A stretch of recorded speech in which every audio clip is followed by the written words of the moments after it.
Hello, welcome pen friends. My name is Chris and I'm back with another video. This is a video where I'm going to be asking you to vote on our next ink.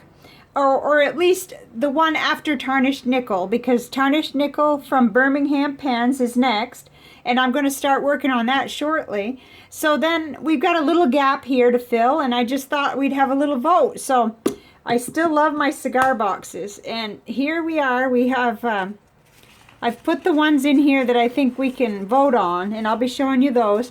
And I also was going to ask you for any feedback you'd like to give me on these three pens, which one you might like to see.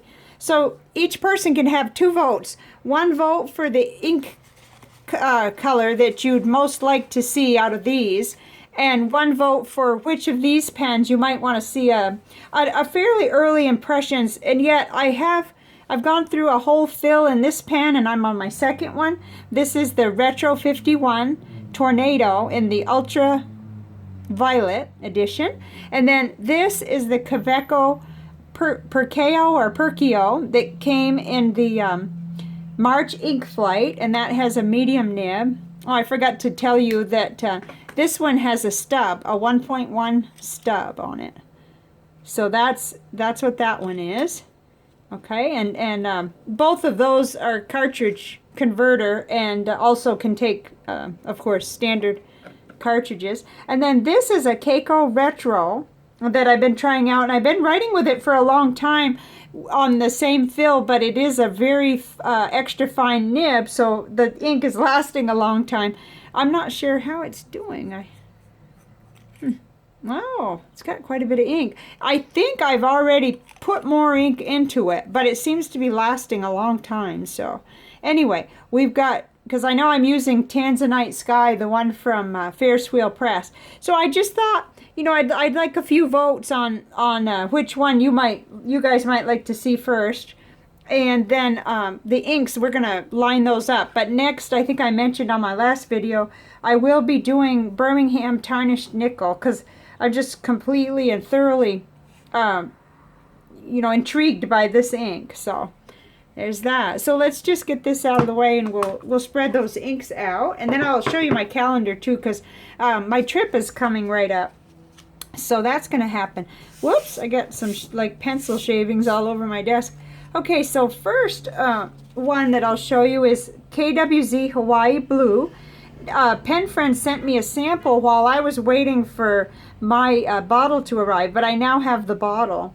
So, and this is a beautiful kind of bright blue. So there's one that you could, you might want to vote on. And then I put the blues together. Here's the other one that is the Blackstone Barrier Reef Blue that, gosh, I found out I had a sample of it, and I know that some of you saw my video about the prize package I won from at all the hobbies on Instagram, and now I have a bottle of this one. So that's 2, you know, they're kind of similar, not exactly, but they would probably end up on the same comparison panel. So that's pretty interesting. Let's see. And then we have one that I had been meaning to get to that's a lighter, brighter kind of a turquoise, which is Taccia Sora, or Sky, I think is the what it means. Okay, so there's several blue. Let's see if there's any more blue. I think that's pretty much it for the blue. And then let me go into the orange ones. Okay, so then this one, a pen friend sent me a sample. This is the Robert Oster Fire on Fire. It's a very special ink that I've been wanting to try, and oh my goodness, it's just amazing. So that's a bright orange. It's definitely bright. It's really pretty. So there's that. And you know, I was thinking about it, and I thought it's hard to decide because we're in spring now, and some of the colors here are kind of dark, but okay. And then here's another one, Monteverde Coral.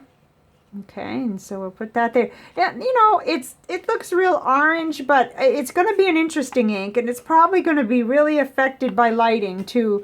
So we'll have to explore it further. And then let's see, I've got a couple that would fall under purple, but let me go ahead and first show you. This is a green one that just jumped right out at me. It's not like these are the only ones waiting to be profiled either, but this one did jump out at me, and it's the Platinum Mixable Leaf Green sent by a pen friend, a sample. We got plenty in the sample to look at. And I know a lot of people like green, so... Okay, let's see. Let's go ahead and do those purple ones now. Hopefully I won't run out of room to show you these. Okay, let's start with this one. This one is Robert Oster Viola. I know that it's lighter, and so I'm not sure how it's going to be in a nib. And I might even have to use a stub or, you know, play around with the broad nib and a stub nib. And, you know, I don't know how to look in a fine nib. I haven't tried it yet, but I'm really intrigued by it. You see how it acted on here, and I'm wondering if it would be beautiful for artwork. I'm not sure, but a pen friend also sent this a while back now in a sample for us. So there's that. And then this one is one that I'm actually already writing with. This is, let me make sure that focuses, Birmingham Boysenberry. There's a little more to the title. Shoot. Let's see. I forget. Yeah. Well, no, okay, there may be more to the title, but that's what it says on the vial too, and I purchased that. So, it's got some gold sheen, I think you can see, so that's an interesting ink. I'm loving it in the nib, and it's just one that I'm kind of excited about, but that's, you know, I couldn't pick. I'm having a hard time picking, so that's why I'm on this, doing this video. Whoops. Okay, then this one, this is KWZ Gray Plum, and it looks really, really, really dark on this, but I get glimmers of how, you know, it is a purple, a dark purple, but it's got the gray in it, and I think it could be really interesting. And I've been eager to try this one too. My pen friend all the way from Poland, where these are made, sent this sample. And so that is just going to be wonderful. We'll get to all of these eventually, but oh my goodness, it's hard for me to pick. But don't let that fool you. It is dark, and the lighting's messing with it just a little. But I do think that's going to be very pretty, and I think the different nibs, again, like Boysenberry, I think the nibs are going to make a difference. So then I've got, oh, this one. I haven't had this very long, but oh, it's really interesting to me. Monteverde Moonstone. And I guess you could call it a brown. It's got some interest, though. It fools with you just a little, the color. And it's dark, but it looks like something that would really look nice in writing. And I'm excited about this one.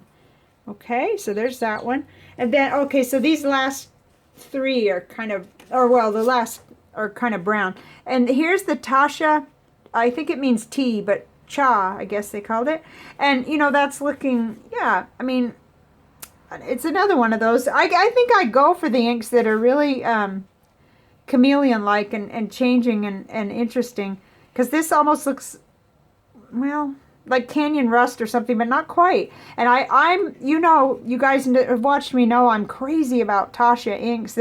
They flow real freely, and I've really, really enjoyed them. So there was two of them that I have not yet profiled. So let's see if that's, yeah, I think that'll still show up in your viewfinder. I hope so. Okay, and then this one. This just came through the door from my fellow Texan and pen friend. Noodler's Rome Burning. And we already know, because I couldn't stand it, and I went ahead and did that visual journal, you know, art, Nick Stewart's art technique, and it is amazing. It's just an amazing ink, and so I'll do it again and again, probably, you know, we'll do some more, because this ink does some amazing things in artwork. And then it's just such a beautiful gold ink that looks like it's going to show up in the nib and not just disappear like some of them do. So there's another one that I'm interested in. So it's not fair. I'm asking you, and I can't decide. But I'm hoping that maybe looking at these, you can just vote for one if you would, because that'll be a stronger vote. You know what I mean? If you vote for several, it might water things down quite a bit. And at least that's my idea. It's just a request. If you can't stand it and you have to vote for more than one, I get it, you know. But your vote will be stronger if you pick one. And then I was just going to show you my little calendar here. Really, what I'm noticing is that this is April 3rd, 2019 as I'm filming. But by the time some of you see it in your country, it's already going to be Thursday, most likely, the 4th. Anyway, I just got a notice, I think it was Monday or Tuesday, that the next ink flight has been processed. You know, it hasn't shipped yet. It's going to ship soon, though. Typically, they will ship probably by Saturday. And then I'll be seeing it here, right around here. Just depends. New Jersey to Texas, it depends. It's usually pretty quick. So, but and this is just my like goal to have Tarnished Nickel profiled by Sunday. And that's doable. I have a lot to do these next 2 days. So it's going to be probably in pieces, which is actually gives me more time because I write letters each day, at least one letter a day right now.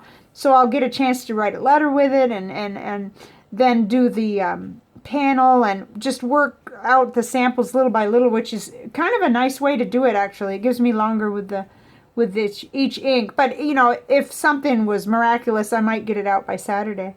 So I'm looking to just fill in, you know, and then we'll start with the next ink flight. And then my vacation begins on May 7th. So the next ink flight for that next month won't be here until after I leave. So things will get disrupted, but that's okay. It'll really be nice because sometimes it's a real bad bummer to leave Vermont and to leave my family. But with the kinds of projects and pen friends and, you know, letters and pen pals and these videos to look forward to, it won't be quite as hard. Because sometimes, oh boy, I can remember it was really hard sometimes. And, you know, it always is a little bit. So anyway, that's why I was asking for some input because, you know, I'd love to just do all of them. But right now, just between now and the time vacation starts, probably only be time for 2 or 3. So we've got Tarnished Nickel. And then if you would, go ahead and vote if you'd like to anyway. And we'll see which one wins. It's kind of, I didn't want to be totally really overwhelming with it because there are a lot of new inks in-house, you know, samples. So I just like, not to be greedy or anything, but I just picked the ones that jumped right out at me or there was something about them like, you know, this being relatively new and a collaboration. And I'm gone completely blank.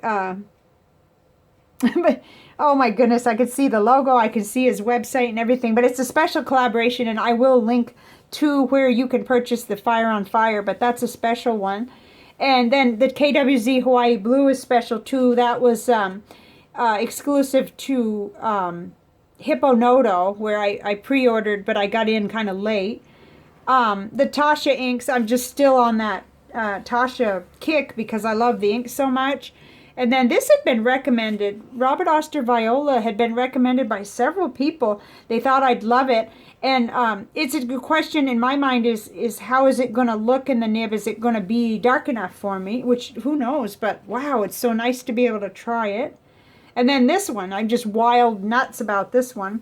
But, you know, sometimes it helps me to get those panels done because I may find out what else I already have that looks just like it. You know, and then I think this is the favorite ink of my friend. It's one of her favorites, and it's dark, but it's going to do things, I can tell, in the different nibs. So again, another Taccia, and then Monteverde Moonstone. I can't remember where I saw it first, probably on Instagram in somebody's art or something, and, you know, I just went wild for it, and I don't remember what it was I saw. Sometimes I do bunches of screenshots and then I have to delete them because my phone will just, you know, won't hold everything I want to look at. Let's see, who did I leave out? Well, the green, you know, the green is just, that's what it's going to begin to look like when I go to Vermont. It's going to be green. Or, you know, it may toward the end. Sometimes it doesn't green up right away. And, you know, gosh. So give a vote if you would. And thank you for watching. Thank you very, very much. And just as a reminder, or for those who don't know yet, I am going to add something to each ink profile based on a really nice suggestion from a pen friend and viewer that mentioned it would be nice to have a little bit of a idea of how these inks clean out of the pen. So when I show you the result of the prior one, I'm going to then, you know, I'll show you the little panel which... Let me just open this because I don't seem to have... So this isn't the right one, but if it was, I'd be showing you what the ink looked like, what the water test looked like, and I will give you a rating. I'll tell you, A, it was easy and quick to clean out, or B, it took more time and effort and was kind of, you know, maybe the cartridge converter had to be flushed more, or C, it was a pain in the butt to clean out. So, you know, and maybe that'll help. And you guys let me know as you start to see that. Let me know what you think, and we'll see, you know, about keeping it in if it's going to be helpful. So I love that. Okay, that's it. I'm excited because I always like when there's voting. So, all right, I'll talk to you later. Bye for now.